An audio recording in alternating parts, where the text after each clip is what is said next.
નમસ્કાર વિદ્યાર્થી મિત્રો, બુકબર્ડ યુટ્યુબ ચેનલમાં આપ સૌ વિદ્યાર્થી મિત્રોનું હાર્દિક સ્વાગત કરું છું. આજે આપણે જોઈએ 31 ઓગસ્ટ 2020 ના રોજના અતિ મહત્વના પ્રશ્નો, તેમાં આપણે ચર્ચા કરીએ તે પહેલા આપણે જે 29 તારીખે જે ક્વેશ્ચન પૂછ્યા હતા તે પ્રશ્નોના રાઈટ આન્સર કયા છે તે આપણે જોઈએ. તો 29 ઓગસ્ટના રાઈટ આન્સર કયા છે તે આપણે જોઈએ. આદિવાસી સ્વાતંત્ર્ય સેનાનીઓના સંગ્રહાલયો કેટલા અને કયા વર્ષ સુધીમાં તૈયાર કરવામાં આવશે? હવે એવું કહેવામાં આવ્યું છે કે આદિવાસી સ્વાતંત્ર્ય સેનાનીઓ છે એમના માટે સંગ્રહાલય બનાવવામાં આવશે અને કેટલા બનાવવામાં આવશે? તો 9 બનાવવામાં આવશે. અને તે કયા વર્ષ સુધીમાં પૂર્ણ થશે? તો 2022ના વર્ષ સુધીમાં કમ્પ્લીટ થશે. એમાંના જે 9 બનાવવામાં આવશે તેમાં આપણું એક અહીંયા એટલે કે રાજપીપળા ખાતે જે બનશે તે વિસ્તારની દ્રષ્ટિએ સૌથી મોટું બનશે. કાઉન્સિલ ઓફ આર્કિટેક્ચર રેગ્યુલેશન 2020 જૂના કયા કાયદાનું સ્થાન લેશે? તો જે જૂનો કાયદો હતો 1983 નો કાયદો તેના સ્થાને આવશે. એટલે કે આર્કિટેક્ચર રેગ્યુલેશન 1983 ના સ્થાને હવે આ નવો કાયદો આવશે. દેશમાં પહેલીવાર હાલારી ગધેડીના દૂધની ડેરી કયા રાજ્યના કયા જિલ્લામાં શરૂ થશે? હવે અહીંયા રાજ્ય અને જિલ્લો બંને પૂછ્યું છે, તો હરિયાણાના હિસાર ખાતે શરૂ થશે. ગેસ્ટ્રિક કેન્સર પુસ્તકના લેખકને કયા વર્ષે પદ્મશ્રી એવોર્ડ મળેલો? તો ગેસ્ટ્રિક કેન્સરના પુસ્તકના લેખક એમને 2009માં પદ્મશ્રી એવોર્ડ મળ્યો હતો. પ્રધાનમંત્રી જનધન યોજનાના 6 વર્ષ પૂર્ણ થયા તે મુજબ કેટલા ટકા શહેરી અને કેટલા ટકા ગ્રામીણ બેંક ખાતા ધારક છે? તો જે સરકારનો જે ડેટા છે એ પ્રકારે આપણે વાત કરીએ તો સરકારે જાહેર કર્યું હતું કે 6 વર્ષ પૂર્ણ થયા છે પ્રધાનમંત્રી જનધન યોજનાને. હવે બેંક એકાઉન્ટમાં જે ખાતા ખોલવામાં આવે છે તે મુજબ શહેરી વિસ્તારમાં 36.4% અને ગ્રામીણ વિસ્તારમાં 63.6%, એટલે કે જે કુલ 100 ખાતા ખુલ્યા હોય તો એમાંથી 36.4%, એટલે નિયર બાય કહીએ તો 36%થી વધારે, અને ગ્રામીણ વિસ્તારમાં 63%થી પણ વધારે આટલો ત્યાં અકાઉન્ટ ખોલવામાં આવે છે. તો આ હતા આપણા 5 પ્રશ્નોના રાઈટ આન્સર. હવે જોઈએ આજના વિજેતા કોણ છે.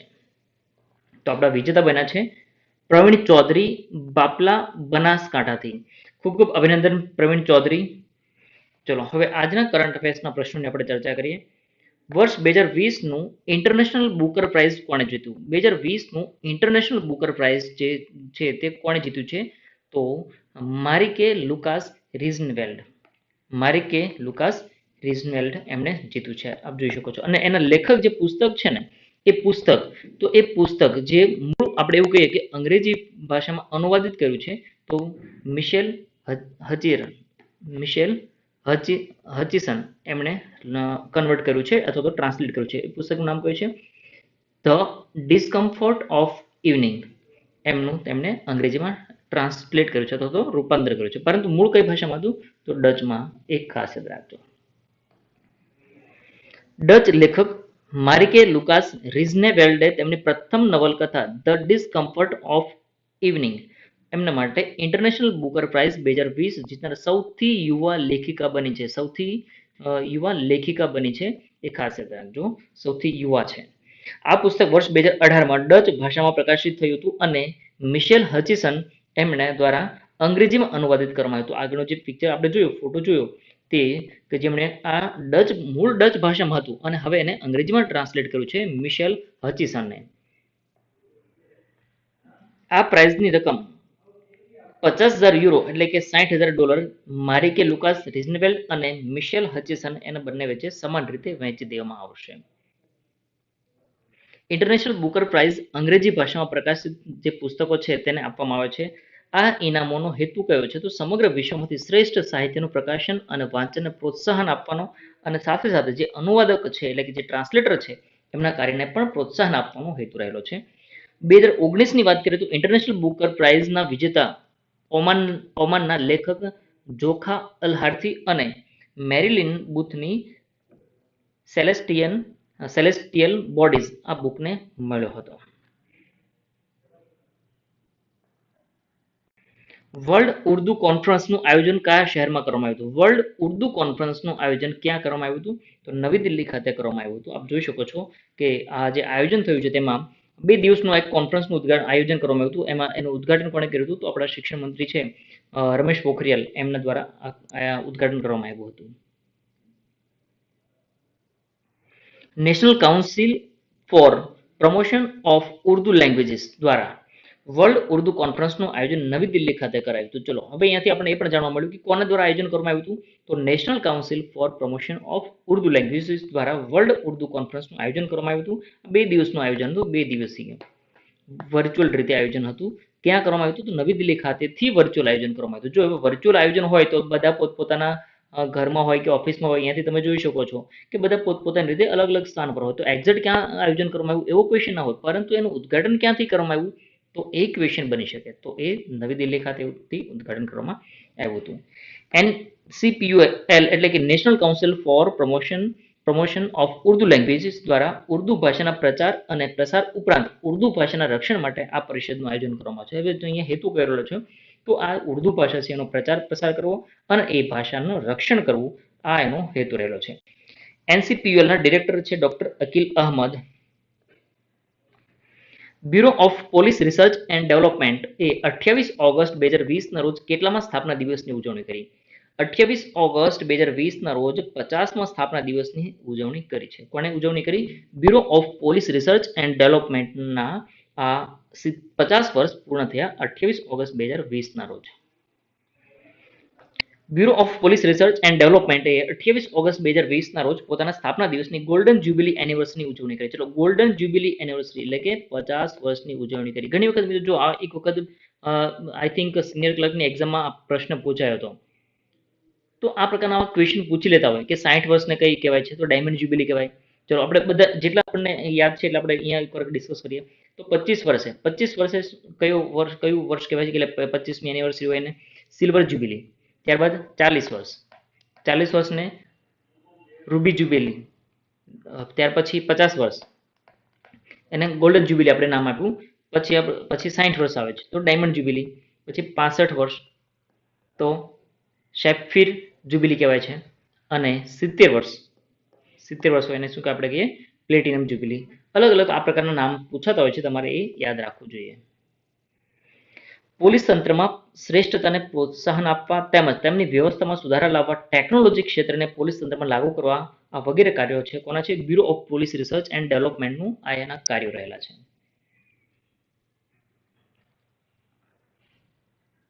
BPR&D શરૂઆતમાં 2 વિભાગ પર કાર્ય કરતું, જેમાં research, publication and statistics division અને બીજું ડિવિઝન હતું ડેવલપમેન્ટ ડિવિઝન. આ 2 ડિવિઝન હતા અલગ અલગ. જો આની સ્થાપના ક્યારે થઈ હતી? સ્થાપના થઈ હતી 1970માં.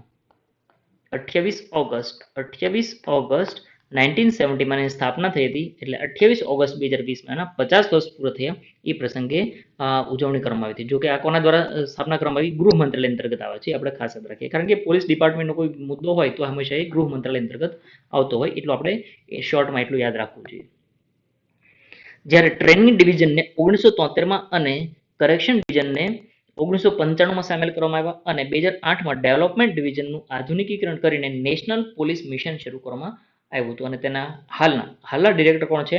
તો હાલના ડિરેક્ટર છે VSK કુમુદી.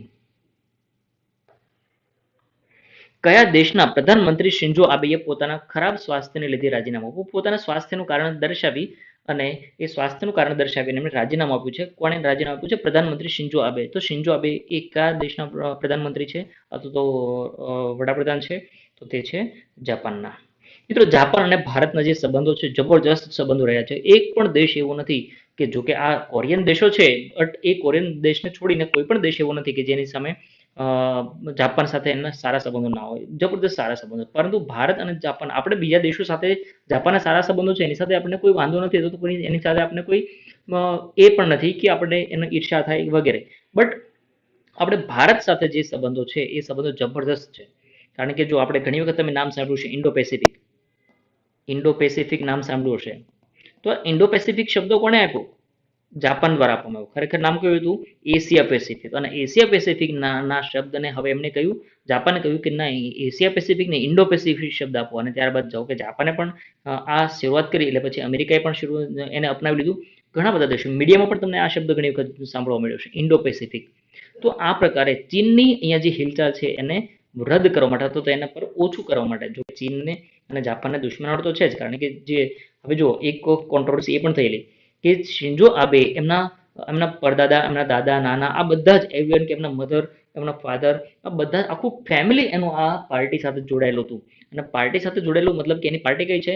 શિન્ઝો આબે જે હાલમાં જે પાર્ટીના સદસ્ય છે એ છે liberal democratic party. Liberal democratic party ખૂબ એમને સારી રીતે શાસન કર્યું છે જાપાનમાં. હવે જુઓ, હવે એમણે એ પણ સ્વીકાર્યું કે જે કોરિયન જે મહિલાઓ છે, સ્ત્રીઓ છે, એને જાપાનમાં લાવવામાં આવતી હતી ત્યાંના અધિકારીઓ માટે, એનું શોષણ કરવા માટે. તો એમને પણ શિન્ઝો આબે પણ એ કહ્યું હતું કે એ વસ્તુ સારી નહોતી, જે તે સમયે આ વસ્તુ ઘટના બની હતી, તો એ વસ્તુને હું વખોડી કાઢું છું. એમને ઘણું બધું કટાક્ષમાં કહ્યું. તો લોકોએ પણ એની વાહ કરી કે ના, ખરેખર કોઈ તો વ્યક્તિ એવા છે કે જેણે ખરેખર વાસ્તવિકતાને સ્વીકારીને એમને અપનાવ્યું. તો આ પ્રકારે પણ લોકોમાં એની ખૂબ સારી એવી ચાહના છે. જાપાનના પ્રધાનમંત્રી શિન્ઝો આબેએ ખરાબ સ્વાસ્થ્યને લીધે રાજીનામું આપ્યું છે. શિન્ઝો આબેએ અલ્સરટ્રેટિવ કોલાઇટિસ નામની આંતરડાની બીમારી છે. જો એમને હાલમાં આંતરડાની બીમારી છે, એના આંતરડામાં સુધારો આવી જાય છે. જો કે એમને જ્યારે પ્રથમ વખત એ જ્યારે સૌથી પ્રથમ વખત 2007માં વડાપ્રધાન બન્યા ત્યારે પણ 2008માં, એક વર્ષ પછી એટલે કે 2008માં એમને રાજીનામું આપ્યું હતું. ત્યારે ઘણી બધી એવી અટકળો હતી કે એમના પર ઘણા બધા પ્રકારના આરોપ લાગેલા છે. તો આ બધી આરોપોના લીધે ઇવન કે એમને જે એક મુદ્દો એ પણ હતો કે અફઘાનિસ્તાન સાથેનું વલણ, આ બધી વસ્તુઓને લીધે પણ એમને રાજીનામું આપ્યું છે એવું માનવામાં આવ્યું હતું. પરંતુ બીમારીના કારણે એમને રાજીનામું આપ્યું હતું અને ફરીથી પાછા એ ચૂંટણી લડ્યા અને ચૂંટણીમાં ફરીથી પાછા જીત્યા હતા. અને હાલમાં જે એને રાજીનામું આપ્યું છે તો પણ એ જ વસ્તુ છે કે એમને વીકલી 2 દિવસ એમને હોસ્પિટલમાં રહેવું પડે છે, હોસ્પિટલની વિઝિટ કરવી પડે છે, એટલે કે ડૉક્ટરની ટ્રીટમેન્ટ લેવી પડે છે. તો એમને એવું સમજ્યા કે ચલો હવે મારે અઠવાડિયામાં 2 દિવસ તો મારે પોતે દેશને નથી આપી શકતો, હોસ્પિટલાઇઝ રહેવું પડે છે, તો પછી એનો કોઈ મતલબ નથી ને કે દેશની સેવા કરવા માટે અથવા તો દેશનું શાસન સંભાળવા માટે ક્યાંક ને ક્યાંક અન્યાય થતો હોય એવું લાગ્યું. અને એમને કહ્યું કે હવે મારે આ વડાપ્રધાન પદેનું જે મારું પદ છે એ છોડી દેવું જોઈએ. કારણ કે જો હવે ત્યાં ઘણી બધી રીતે તમે કોઈને કોઈ રીતે સાંભળ્યું છે. ઇવન કે મારા કઝિન ત્યાં જાપાન છે એટલે મને બહુ સારી રીતે ખબર છે, જાપાન હતા એટલે બહુ સારી રીતે ખબર છે કે જાપાનમાં 1 મિનિટ લેટ હોય છે ને તો એને લેટ કહેવાય છે. ટ્રેન લેટ આવી છે એવું કહેવાય. 1 મિનિટ, આપણે અહીંયા 1 કલાક લેટ આવે ને તો પણ આપણે કહીએ ચલો ટ્રેન તો આવી ને. 3 મિનિટ જો ટ્રેન લેટ થાય અથવા તો કોઈ પણ કાર્યક્રમ હોય, સરકારી કાર્યક્રમ હોય યા તો વડાપ્રધાનનો પોતાનો કાર્યક્રમ હોય અને જો ત્યાં 1 મિનિટ કોઈ લેટ આવે ને છે ને તો એમને જાહેરમાં માફી માંગવી પડે છે કે અમે 1 મિનિટ લેટ પહોંચ્યા છીએ. જાહેરમાં લોકોની માફી માંગવી પડે છે. આટલો પંક્ચ્યુઅલ આ દેશ કે જેમાં એક સેકન્ડની કિંમત થાય છે. તો એની પાસે રિસોર્સિસ બહુ ઓછા છે. આપણી પાસે ભારત પાસે રિસોર્સનો ઢગલો છે. એની પાસે કોઈ રિસોર્સિસ નથી. ઇવન કે પીવાનું પાણી પણ એટલું બધું નથી, કારણ કે આસપાસનો ફરતો બધો જ દરિયો છે. તો પીવાનું મીઠું પાણી પણ એટલું બધું નથી. તેમ છતાં એટલું પાણીનો પણ સારી રીતે ઉપયોગ કરે છે. દરેક વસ્તુ એવું છે કે જાપાનીઝ લોકો એને ખૂબ શાંતિથી એને પેલું કરે છે, એને અપનાવે છે. હવે જો બીજી વસ્તુ એ બની કે તમે ક્યારે એવું નહીં સાંભળ્યું હોય કે જાપાને કોઈ દેશ પર એટેક કર્યો. હા, જ્યારે હિરોશીમા અને નાગાસાકી પર અમેરિકા જ્યારે હુમલો કર્યો તો જાપાન પણ એ વખતે સશક્ત તો હતું જ, પરંતુ એમને અપનાવવું, એમને વિચાર્યું કે આપણે હુમલો કરીશું તો ફરીથી પાછા અમેરિકા હુમલો કરશે, આપણે પાછા ફરીથી અમેરિકા પર હુમલો કરીએ, એકબીજા દેશ સાથે બરબાદી થશે. એના કરતાં બેટર છે કે આપણે શાંતિનો માર્ગ અપનાવીએ. અને ત્યારથી લઈ અને આજ સુધી જાપાને ક્યારેય હથિયાર નથી ઉઠાવ્યું. ઇવન કે એની પાસે પોતાની મિલિટરી પણ પોતાની નથી, આર્મી નથી રાખી શકતું. કારણ કે આમ જ્યારે હિરોશીમા નાગાસાકી પર હુમલો થયો ત્યારબાદ શું કરવામાં આવ્યું, એક આર્ટિકલ જાપાનના બંધારણમાં આર્ટિકલ 9 નંબરની જે આર્ટિકલ છે એમાં સ્પષ્ટતા કરવામાં આવી છે કે જો હવે ઘટના શું બની હતી કે હિરોશીમા નાગાસાકી પર જ્યારે હુમલો થયો હતો અમેરિકા દ્વારા, ત્યારે જાપાનને હવે એણે એવું કહ્યું છે અમેરિકાએ કે અમે તમારું રક્ષા કરીશું, તમારે પોતાની ડિફેન્સ સિક્યુરિટી અથવા તો મિલિટરી રાખવાની જરૂર નથી. જોકે હાલ ત્યાં નામ માત્ર પૂરતી જ મિલિટરી છે, વધારે નથી. તો અમેરિકાએ એનું રક્ષણની જવાબદારી લીધી. આજે કોઈ પણ દેશ જો જાપાન ઉપર હુમલો કરશે તો અમેરિકા એટ અ ટાઈમ એનું રક્ષણ કરવા માટે આવી જશે. પરંતુ ડોનાલ્ડ ટ્રમ્પ જ્યારે પ્રેસિડેન્ટ બન્યા ત્યારે એમને જોયું કે આર્ટિકલ 9 તો એવું કહે છે કે જ્યારે જાપાન પર કોઈ હુમલો કરે તો અમેરિકાએ એનું રક્ષણ કરવું, પરંતુ અમેરિકા પર કોઈ હુમલો કરે તો એના પર એનું રક્ષણ કોણ કરશે? એના પર જાપાન રક્ષણ કરશે કે કેમ? એના બાબતે કોઈ સ્પષ્ટતા નથી. એટલે કે એ માટે જાપાન બંધાયેલું નથી. તો એણે એનો વિરોધ કર્યો ડોનાલ્ડ ટ્રમ્પે. અને ત્યારબાદ શિન્ઝો આબે એની પણ શાંતિથી એને સૂઝલાવ્યું કે ચલો કંઈ વાંધો નહીં, અમે ધીમે ધીમે અમારી સિક્યુરિટી વધારશું. અને જ્યાં સુધી જાપાન પોતાની સિક્યુરિટી, પોતાની મિલિટરી ન બનાવે ત્યાં સુધી ફાયદો છે અન્ય દેશો માટે, જેવા કે ચીન દેશ છે. અરે રશિયા આટલું મોટું રશિયા છે તો રશિયાને પોતે ધમરોળી નાખ્યું હતું, ચીનને ધમરોળી નાખ્યું હતું. અને શાંતિથી જ્યારે આ જાપાન બેઠું છે તો હવે એ શાંતિથી બેઠું છે, એ જ મહત્વનું છે. કારણ કે તમે ક્યારે પણ જોયું છે તો મેડ ઇન જાપાનનો એક સમય હતો કે મેડ ઇન જાપાન વસ્તુ તમને દરેક જગ્યા પર જોવા મળતી. એમણે ટેકનોલોજી આટલી બધી વિકસાવી. અન્ય કોઈ દેશ આટલું બધું ટેકનોલોજીમાં આગળ નથી જઈ શક્યો. રિસોર્સિસ બહુ ઓછા છે, તેમ છતાં પણ કોઈ પણ ઇવન કે આપણે જે મેટ્રો ટ્રેન ચાલે છે, મેટ્રો ટ્રેનમાં જબરદસ્ત એમણે ઇન્વેસ્ટ કર્યું છે. અને આ ઇન્વેસ્ટ કર્યું છે, 50 વર્ષની લોન આપી છે, 50 વર્ષ પછી તો આપણે એને ઇન્ટરેસ્ટ આપવાનું છે. બહુ ઓછા રેટમાં આપણને ઇન્ટરેસ્ટ આપ્યું છે, બહુ ઓછા ઇન્ટરેસ્ટમાં આપણને આટલી મોટી લોન આપી છે. તેમ છતાં જાપાન અને ભારત સાથેના જે સંબંધો છે ને, એ તમને કદાચ એ પણ યાદ હશે કે આપણે જ્યારે વડાપ્રધાન અ, મનમોહનસિંહ જ્યારે વડાપ્રધાન હતા, ત્યારે 2000 અને એ વખતે ભારતની મુલાકાત એમણે કરી હતી. અને જ્યારે 2014માં આપણે જ્યારે રિપબ્લિક ડે હતું, એ સમયે પણ ભારતમાં જાપાનના પ્રથમ એવા વડાપ્રધાન હતા કે જે રિપબ્લિક ડેના ચીફ ગેસ્ટ બન્યા હતા, એ પણ શિન્ઝો આબે હતા. જો કે એમણે કુલ 3 વખત વિઝિટ કરેલી છે. હવે અહીંયા બીજું શબ્દ પણ એ પણ આપણે જોઈએ કે 2014માં જ્યારે આપણા વડાપ્રધાન જાપાન ગયા હતા, આપણા નરેન્દ્ર મોદી 2014માં જાપાન ગયા હતા, ત્યારે એમણે એક ડીલ કરી હતી, ન્યુક્લિયર ડીલ. તો ન્યુક્લિયર ડીલમાં હવે કન્ડિશન એ છે કે આપણે નોન પ્રોફાઇલ ટીટીમાં આપણે એનપીટીમાં આપણે સાઇન નથી કરી, એટલે કે મેમ્બર નથી બન્યા. તો હવે ત્યાંનું જે બંધારણ છે, જાપાનનું બંધારણ એવું કહે છે કે આ પ્રકાર હવે એની સાથે અમે ડીલ ના કરી શકીએ, કારણ કે એના બંધારણથી વિરુદ્ધ હતું. તેમ છતાં શિન્ઝો આબેએ ઘણા બધા પ્રયાસો કર્યા અને એમના આખા જ મંત્રીમંડળ દ્વારા એક ડિસિઝન લેવામાં આવ્યું અને ભારતને ખૂબ સારો એવો સપોર્ટ પણ આપવામાં આવ્યો. અને આ એગ્રીમેન્ટ 2016માં પણ થયા હતા. એન્ટી ન્યુક્લિયર હોક્સની આ જાપાન અને આપણી ભારતની આ ટ્રીટી પર સાઇન પણ થયેલા છે. ઇવન કે ભારત દેશ જે પણ ઈચ્છે છે એ જાપાન અને જાપાન અને ભારત જે પણ ઈચ્છે છે એકબીજા સાથે કરે છે. જો કે હવે વડાપ્રધાન પદે એમને રાજીનામું આપ્યું છે, પરંતુ હવે નેક્સ્ટ કોણ હશે, એ જે પણ હશે, ઇન શોર્ટ જાપાનની જે નીતિ છે એ એવી નીતિ નથી કે ચલો એક વડાપ્રધાન ચેન્જ થયા તો બીજા વડાપ્રધાન આવશે, હવે નીતિ શું રહેશે, કઈ રહેશે. પરંતુ ભારત સાથેના જે સંબંધો છે, એ ભારત અને જાપાન સાથેના સંબંધો એ ખૂબ સારા એવા સંબંધો, ઇવન કે બધા દેશો સાથે સારા છે. ઇવન કે તમને યાદ હશે કે જીબુટી એકદમ નાનો એવો જીબુટી દેશ, હવે એમાં જાપાનની મિલિટરી બેઝ છે જીબુટીમાં. તો હવે ભારત એવા એગ્રીમેન્ટ કર્યા છે કે જીબુટી ખાતે ભારત એ જાપાનનો મિલિટરી બેઝ છે, તો એને મિલિટરી બેઝનો ઉપયોગ કરવા દેશે ભારતને. અને જાપાનની મિલિટરી બેઝને આપણે અંદમાન નિકોબારમાં આપણે જે આઇલેન્ડ છે એને પણ આપણે એનો ઉપયોગ કરવા દઈશું. આ પ્રકારના પણ એગ્રીમેન્ટ ચાલે છે આપણા ભારત અને જાપાન વચ્ચે. તો ઘણી બધી રીતે આ પ્રકારે જાપાન અને ભારતના સંબંધો ખૂબ જબરજસ્ત રહ્યા છે. હવે એ સતત 2800થી પણ વધારે દિવસથી જાપાનના પ્રધાનમંત્રી તરીકે રહી ચૂક્યા છે અને એનો રેકોર્ડ છે શિન્ઝો આબેના નામ પર એનો રેકોર્ડ. જો કે અગાઉ એમના અંકલ છે એ ઈસાકુ સેતો એક ઈસાકુ સેતોના એમના નામ પર હતો, કે જેમણે સૌથી વધારે દિવસો સુધી રહ્યા હતા, સમથિંગ 2900 સમથિંગ દિવસો, અથવા તો 2700 યા તો 2900 સમથિંગ દિવસ જેટલા રહ્યા હતા. 2700 હશે, 2700 દિવસો સમથિંગ. આ 2880થી વધારે દિવસ સુધી રહ્યા છે. અગેન રિપીટ કરું કે જે એમના અંકલ છે એ 2700થી વધારે દિવસ સુધી રહ્યા હતા અને હાલ 2800થી વધારે દિવસ સુધી વડાપ્રધાન તરીકે રહ્યા છે. શિન્ઝો આબે પ્રથમવાર 2007માં એ વડાપ્રધાન બન્યા હતા અને ત્યારબાદ એમણે રાજીનામું પણ આપી દીધું હતું. એ કઈ પાર્ટી સાથે સંકળાયેલા છે? લિબરલ ડેમોક્રેટિક પાર્ટી સાથે સંકળાયેલા છે, એ ખાસ યાદ રાખજો. ચાલો, ક્લિયર થયું? આટલી વસ્તુ આપણા માટે ખૂબ અગત્યની. જો કે 2007માં, યસ, એક મસ્ત ટોપિક છે. 2007માં એક વિચાર આવતો જાપાનનો કે Quad theory, QUARD, Quad theory, એટલે કે ક્વાડ્રિલેટરલ સિક્યુરિટી ડાયલોગ, કે જે ભારત, જાપાન, અમેરિકા અને ઓસ્ટ્રેલિયા 4 દેશો મળીને બનાવ્યો છે. અને જે હાલમાં હવે એના પર આપણે ચર્ચા પણ ઘણી વખત કરી ચૂક્યા છીએ. તો આ વિચાર પણ જાપાનનો. એટલે જાપાન એક શાંતિપ્રિય, આટલો બધો જબરદસ્ત શાંતિપ્રિય દેશ છે અને એની નીતિ પણ આ પ્રકારની રહેલી છે કે ક્યારેય કોઈની સાથે યુદ્ધ નથી કર્યું. અને જો જાપાન પોતાની મિલિટરી આર્ટિકલ 9 ખાસ યાદ રાખજો, બહુ અગત્યની છે. ડોનાલ્ડ ટ્રમ્પે પણ એનો ખૂબ વિરોધ કર્યો હતો અને એના લીધે એમાં સુધારો પણ કર્યો છે. જોકે એનાથી જાપાનીઝ લોકો થોડા નારાજ પણ થયા હતા. અને જ્યારે એમની આ આખી વાત રજૂ થઈ ત્યારે લોકો એને બિરદાવ્યા હતા પણ ખરા, કે જાપાન ક્યારેય પણ કોઈની સાથે દુશ્મની રાખતું નથી. ત્રણેય સેનાના સંયુક્ત આકાશી છત્ર નીચે નવા એર કમાન્ડનું મુખ્યાલય ક્યાં રહેશે? એટલે કે નવું એક આખું કમાન્ડ, એક યુનિટ બનાવવા જઈ રહ્યા છે અને એનું હેડ ક્વાર્ટર, એનું મુખ્ય કમાન્ડ ક્યાં રહેશે? તો પ્રયાગરાજ ખાતે રાખવામાં આવશે. ભારતનું સંરક્ષણ મંત્રાલય નવા એર કમાન્ડની રચના કરવાની તૈયારીમાં છે. આકાશી ગતિવિધિઓ, એટલે કે અવકાશની જે ગતિવિધિઓ છે એના પર નજર રાખવા માટે આ સેનાની ત્રણેય પાંખો, જેવી કે ભૂમિદળ હોય, નૌકાદળ, હવાઈદળ, એનો સમાવેશ કરી લેતું હોય તેવું એક કમાન્ડ મુખ્યાલય, એટલે કે હેડક્વાર્ટર પ્રયાગરાજ ખાતે રહેશે. નવા એર કમાન્ડની કામગીરી મુખ્યત્વે દેશને આકાશી સુરક્ષા પૂરી પાડવા,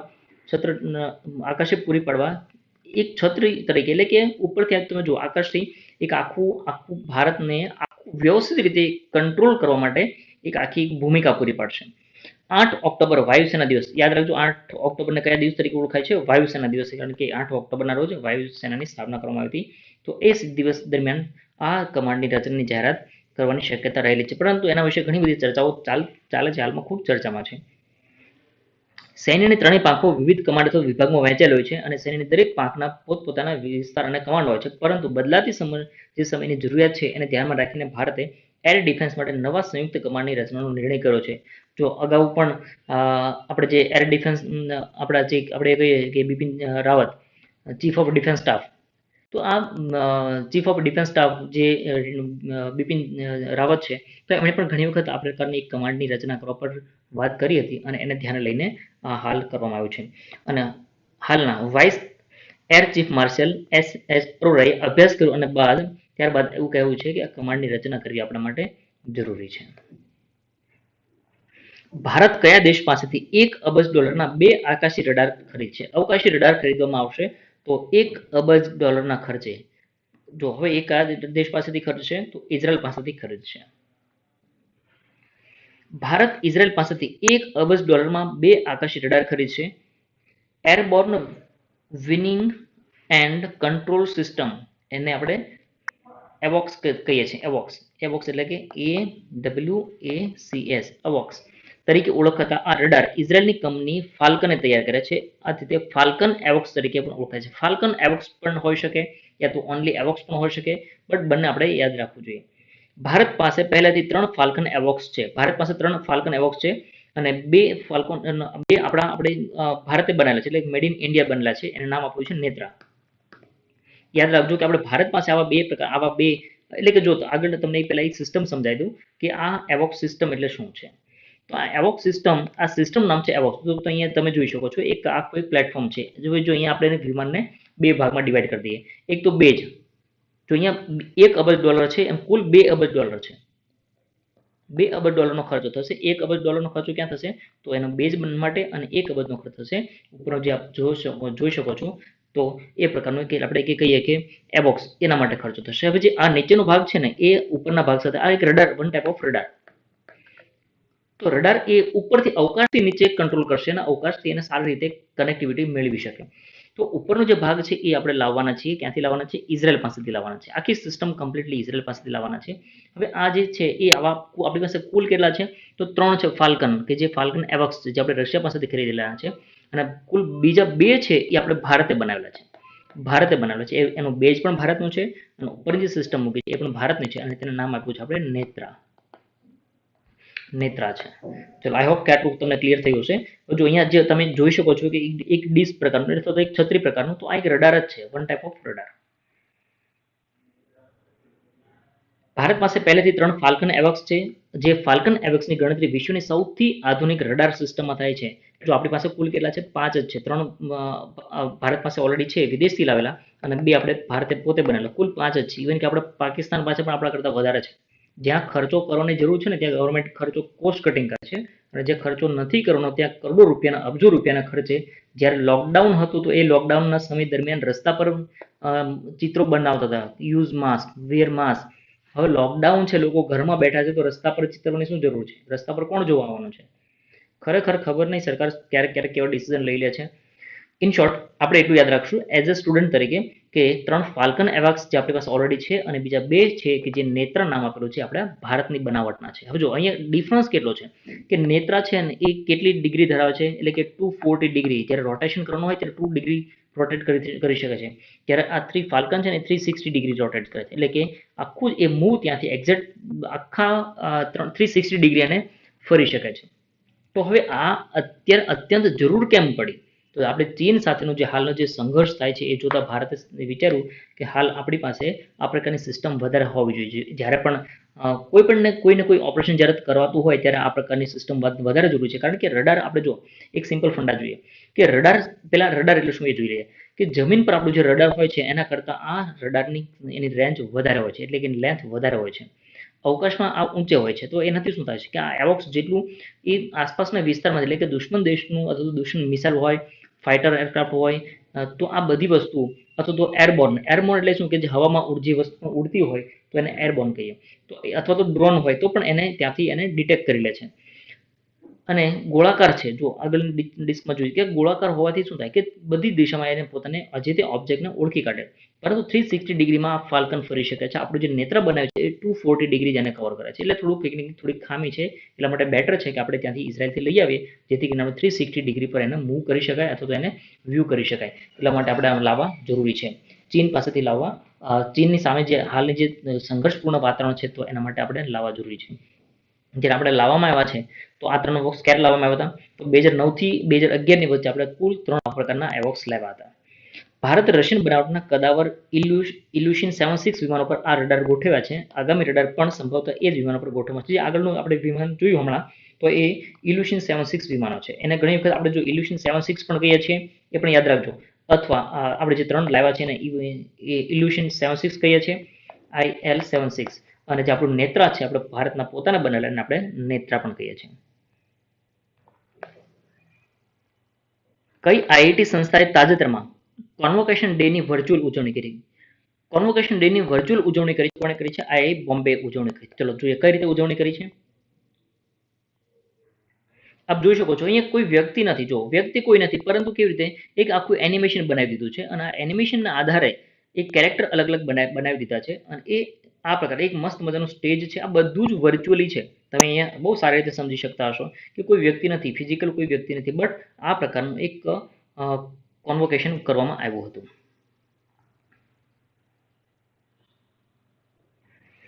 કોરોના મહામારીના કારણે આઈઆઈટી બોમ્બેએ કોન્વોકેશન ડેની વર્ચ્યુઅલ ઉજવણી કરી. ડિગ્રી મેળવનાર વિદ્યાર્થી હાજર ન હતા અને ડિગ્રી આપનાર ચીફ ગેસ્ટ પણ હાજર ન હતા. તેઓના વર્ચ્યુઅલ અવતાર બનાવીને આઈઆઈટી બોમ્બે આની ઉજવણી કરી હતી. જો કે આ આઈઆઈટી બોમ્બે જે ઉજવણી કરી છે એ આઈઆઈટીનો ઇતિહાસ છે, આઈઆઈટી બોમ્બેનો, કે 62 વર્ષના ઇતિહાસમાં આ વખત એમણે પ્રથમ વખત આ રીતે કર્યું. 62 વર્ષનો ઇતિહાસ રહ્યો છે આઈઆઈટી બોમ્બેનો. તમે પ્રથમ વખત આ રીતે વર્ચ્યુઅલ ટેકનોલોજીના માધ્યમથી ડિગ્રી આપવાનું શરૂ કરી છે. અને આ રીતે જે કેરેક્ટર જે બનાવ્યા છે ને, એ રીતે જોવા જઈએ તો આ દીક્ષાંત સમારોહ ભારતનો આ પ્રથમ આવો બન્યો છે. એ પણ આપણે ખાસ યાદ રાખજો. એટલે આપણા માટે ખૂબ અગત્યનું છે. સ્ટેજ પર ડિગ્રી મેળવનાર વિદ્યાર્થીઓ અને ડિગ્રી આપનાર ચીફ ગેસ્ટનું એનિમેશન કેરેક્ટર તૈયાર કરવામાં આવ્યું હતું. સમારોહમાં ડંકન હાલ્ડન મુખ્ય અતિથિ હતા કે જેઓ 2016માં ભૌતિકશાસ્ત્રમાં નોબેલ મેળવ્યો હતો. ચલો હવે જોઈએ ટુ ધ પોઈન્ટ.